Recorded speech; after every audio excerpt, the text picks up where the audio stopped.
The only country in the Middle East where a Palestinian can't be a doctor, a businessman, or an engineer is Lebanon. Are you surprised? If you are going to find this video very interesting. As an Israeli, I often get told that my country is guilty of committing genocide against and conducting ethnic cleansing of the Palestinians. Now, these are serious accusations. These are two of the worst crimes someone can commit. The thing is that the bigger the crime, the easier it is to debunk it if it is not true. You know, it is hard to determine who started a fight in a bar, but if you are accused of causing a bus accident and killing a lot of people, it is relatively easy to prove it if it is true or not. You would probably start with exactly how many have been killed. Numbers are very important when discussing genocide, so let's start with that. In 1948, there were 160,000 Israeli Arabs. Today, there are 2 million Arabs living in Israel. In the Gaza Strip, there were 350,000 inhabitants in 1967. Today, there are 2 million. There were about 600,000 people living in the West Bank in 1967. Today, there are around 3 million. Those don't sound like genocidal numbers to me. If the numbers are rising significantly year after year, the word genocide is perhaps not the best one to describe the situation. The thing is that there is a lot of genocide, ethnic cleansing, apartheid, and discrimination going on in the Middle East. There is so much to cover. The Armenians, the Assyrians, the Coptics, the Kurds, the Yazidis, the Zoroastrians, the Balak, the Jews, the Christians. I will start with the Christians because it is happening right now all over the Middle East, and the world is staying silent about it. There used to be a lot of different Christian groups in the Middle East. It makes sense as Christianity started here. Some of the Christian groups, like the Assyrians, still speak and pray in Aramaic, which is the language Jesus spoke. All of these persecuted denominations are ancient communities dating back to before the Muslim conquest of the Middle East in the 7th century. The first genocide in the 20th century in the Middle East was of the Armenians, who, by the way, were the first nation to convert to Christianity. The Armenian genocide occurred in World War I, or rather it reached its peak in World War I. It is estimated that 1.5 million Armenians were murdered by the Turks. Now, why am I mentioning it? It happened more than 100 years ago. Well, it set the tone for the persecution of Christians in all of the Middle East. And not only that, the Germans were the allies of the Turks in the war. And a week before the beginning of World War II, Hitler said, "Our strength consists in our speed and in our brutality. It is a matter of indifference to me what a weak Western European civilization will say about me. Our war aim does not consist of reaching certain lines, but in the physical destruction of the enemy. Only thus shall we gain the living space, Lebensraum, which we need." Who, after all, speaks today of the annihilation of the Armenians? Not confronting evil makes evil stronger. Many countries recognized the Armenian genocide for what it was, and today the Armenians have their own country. What a lot of people don't know is that at the time of the Armenian genocide, there was also the genocide of the Assyrians, which is another ancient Christian group that is still suffering immensely today. In 1915, about 700,000 Assyrians were murdered, and in the last few decades, their numbers in Iraq and Syria have dropped significantly. Under Saddam Hussein, both the Kurds and the Assyrians were murdered and persecuted. When ISIS got hold of large parts of Iraq and Syria, the Assyrians, as well as other Christians and non-Christians groups like the Yazidis, suffered the most. From a population of about 1.5 million just 30 years ago, only about 150,000 Assyrians live in Iraq today. There were about 800,000 in Syria, and today there are about 200,000. It is true that the numbers vary, as there are lots of different subgroups and estimation, but the communities of Christians in Iraq and Syria have decreased by about 70-80% in the last few decades. During the days of ISIS, the extermination of Christians in Iraq and Syria was on the news, but I don't recall large demonstrations in support of the Christians, not in the streets of the large European cities and not in the universities in the US. The persecution of these groups, the Assyrians, the Syrian Orthodox, the Armenians, and the Yazidis, started way before the Islamic State and continue today. Lebanon is an example of a country that the Islamic State didn't get a foothold in, and yet the numbers of Christians is dropping. Lebanon was the only country in the Middle East to have a Christian majority. Christians constituted 60% of the population 60 years ago, and when Christians were in the majority, Lebanon was flourishing. It was the pearl of the Middle East. But once the Christians started to immigrate due to violence and harassments from the Muslims, the country started to go downhill.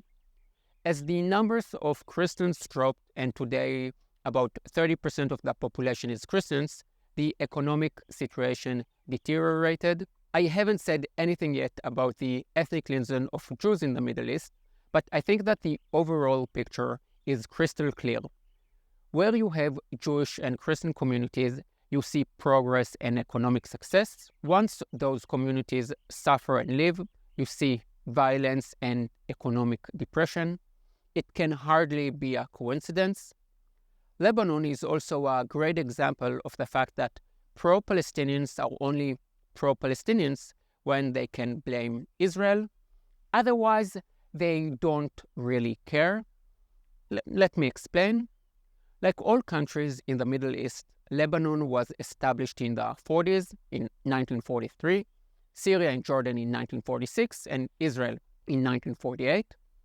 As the countries were established, there was a movement of populations because of war and for economic reasons. This was not unique to the Middle East. In the 1940s, in Eastern Europe and Asia, tens of millions of people moved to newly established countries. However, the Arabs of Palestine who migrated to Lebanon in 1948 didn't get Lebanese citizenship. They can't buy land, and as I mentioned at the beginning of the video, they aren't allowed to work in many professions. Just think how crazy that is. Are there any people in your country, Britain, India, Wisconsin, Australia, that have been there for 80 years, 3 generations, but are not citizens? If Israel were to say that Arabs couldn't be doctors, man, the whole world would accuse us of apartheid and discrimination. But when the Lebanese place harsh restriction upon the great-grandsons of migrants from mandatory Palestine, the pro-Palestinians have nothing to say. The Arab world is silent. Here is another example of ethnic cleansing in the Middle East. In 1991, Saddam Hussein invaded Kuwait. 400,000 Palestinians were living in Kuwait, and many of them supported Saddam Hussein. What did Kuwaits do after the war? Ethnic cleansing. They kicked out 400,000 Palestinians. Where were all the pro-Palestinian activists at the time? Probably at an anti-Israel rally because no one cared about them, not in the 90s and not at any other time. More Palestinians have been deported and killed by Arabs in Lebanon, Syria, Jordan, and Kuwait than by Israel, but you don't hear too much about these incidents. Back to the Christians. In Israel, as in many other countries, Christian Arabs are disappearing. In Nazareth, Christians were in the majority, and today their percentage is shrinking, and they only make up 25% of the total. In Bethlehem, which was also a Christian city, they only total 20% today. Now, I know that this video is packed with information, and there is a lot more to come, but I want to provide you with a small but extremely important example of what Christians are going through. The old city of Jerusalem is home to the most important church in the world, the Church of the Holy Sepulchre. In it, you will find the site of the execution, burial, and resurrection of Jesus. Fairly important then. In front of the church is a mosque, and on the mosque there is a sign that says that Jesus is a slave to Allah. It is in English, so all the pilgrims can see it and understand it. And this is not some piece of graffiti sprayed paint by a kid. This is a message to Christians from the Islamic institution. In Nazareth, for many years, there was a sign put up by the Islamic movement that mocked Christians on the way to the Church of the Annunciation. Can you even imagine what would happen if someone put a sign against Muhammad outside any important mosque? No one will be surprised to hear that in Iran there are minorities suffering from discrimination and ethnic cleansing. After all, when you see how the Iranian government treats its own people, it is no wonder minorities are suffering so much. I find it disappointing, but not really surprising, how little media coverage the persecuted groups in Iran receive. People of the Baha'i faith, which is a fairly new religion that started in Iran almost 200 years ago, are being persecuted even though they promote peace, and they are mainly being persecuted for choosing to abandon Islam. The Balak people may be Muslim, but they are Sunni Muslim, and Iran is dominantly Shia, and so they are being persecuted as well. About 2 million Balak people live in Iran. Modern Iran is located where many ancient cultures flourished 5,000 years ago, 4,000 years ago, and one of the ancient Iranian religion is Zoroastrianism. This was the main religion in Iran for 1,500 years prior to Islam. Here is a fun fact, amid all the not-so-fun fact in this video. Freddie Mercury came from a Zoroastrian family.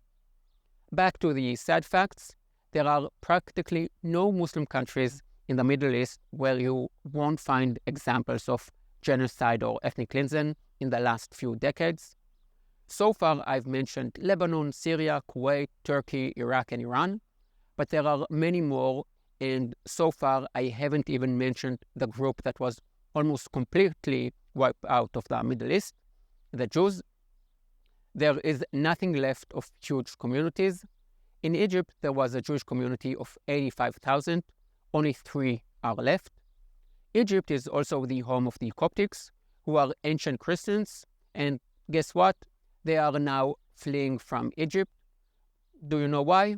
There have been dozens of terror attacks against them. They are being discriminated against at all levels of government, and there is a phenomenon of Muslims kidnapping Coptic girls, forcing them to convert to Islam and selling them as brides. The silence of children organization and women's organization and a so-called human rights organization is astonishing.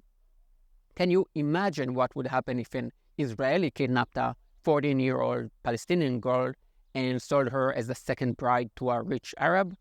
Can you imagine the fallout? I've already made a video about the ethnic cleansing of the Jews in some Muslim countries, so just a quick rundown at the numbers. In 1948, in Lebanon, there were 7,000 Jews, and today there are about 60. In Syria, there were about 30,000 Jews, and today there are fewer than 100. In Iraq, there were 150,000 Jews.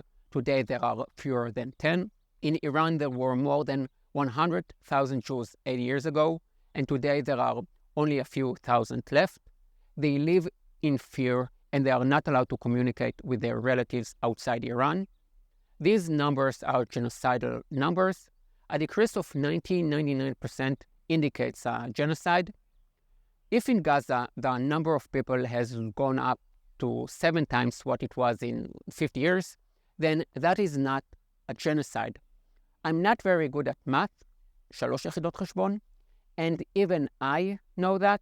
The absolutely insane fact is that of all the countries in the Middle East, the only country that has a thriving minority is the one that is accused of genocide the most, Israel. If you were to fall from the sky as a person who belongs to a minority, your best option in the Middle East is to fall as an Arab into Israel. I think all my political videos are important, but this one is especially important as here I'm focusing on painting the bigger picture, not zooming in on a small one.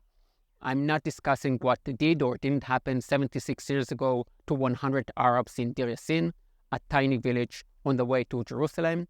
I'm talking about genocide and the persecution of tens of millions of people, Assyrians, Yazidis, Baha'i, Coptic, Syrian Orthodox, and others whose stories are not told in the universities and those voices are not heard in the media.